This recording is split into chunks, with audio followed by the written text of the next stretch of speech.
Hello everyone, আজকে যে ভিডিওটা তোমাদের সাথে শেয়ার করছি সেটা হলো গিয়ে 13ই জানুয়ারিতে আমি চলে গেছিলাম নন্দনে। কারণ আমার একটা বন্ধু আছে, পুরনো বন্ধু, অনেক বছর পুরনো বন্ধু, তার নাম হচ্ছে অর্ণব। আমরা একসাথে অ্যাক্টিং ক্লাস, শুটিং সমস্ত কিছু করতাম, কিন্তু 2 থেকে আড়াই বছর হয়ে গেল ওর সাথে আমার সামনাসামনি আর দেখা হয় না।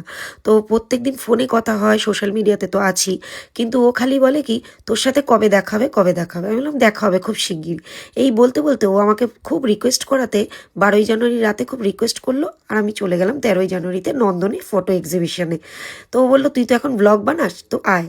তো আমি ফাইনালি চলে গেলাম, গিয়ে ওর জন্য অপেক্ষা করতে করতে নন্দনের ভেতরে 1 কাপ চা খেয়ে নিলাম, আর সাইড সিনগুলো একটু দেখে নিলাম, সাইডে যা যা ছিল একটু ভালো ভালো দৃশ্য দেখে নিলাম।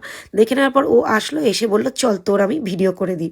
ওর দুটো ফটোগ্রাফার বন্ধু যাদের এই ফটো এক্সিবিশনে নাম এসছে, তারাও দিয়েছে এই যে এই ফটোটা, খুব সুন্দর। তো ও আমাকে বললো চল ওখানে ঘুরে আসি, ভালো লাগবে তোর, আর ব্লগটাও বানাবি, তোর খুব ভালো লাগবে, আর তোর দর্শকদেরকেও দেখাতে পারবি। তো আমি বললাম হ্যাঁ, অনেক দিন আমি যাই না নন্দনে, তো চল। আগে তো থিয়েটার করতাম, তখন শো করতাম একাডেমিতে, তখন ব্যাপারটাই আলাদা ছিল, নিজেদেরও একটা পোস্টার লাগতো।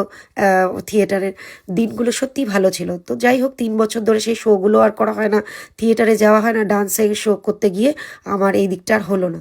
তো যাই হোক, এই দিনকে গিয়ে পুরোনো কথাগুলো একটু মনেও পড়ে গেল, আর ও আমাকে এত সুন্দর করে ভিডিও করে দিচ্ছিল, শিখিয়ে দিচ্ছিল এরকম কর, ওরকম কর, হাত জোর কর, এরকম দেখা। তো আমি এরকম দেখাতে দেখাতেও আমাকে ভিডিওগুলো করে দিল।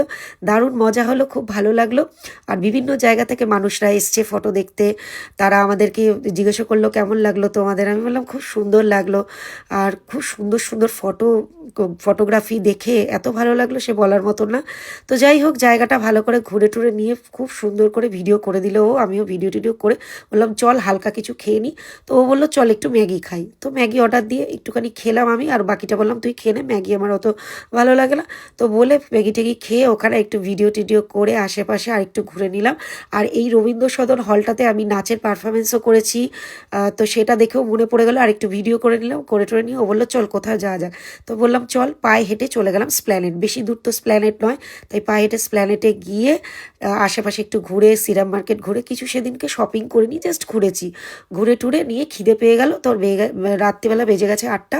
তো অর্ডার করে নিলাম ধোসা, জুস, আর ও অর্ডার করে নিল বাড়া আর স্ট্রবেরি জুস।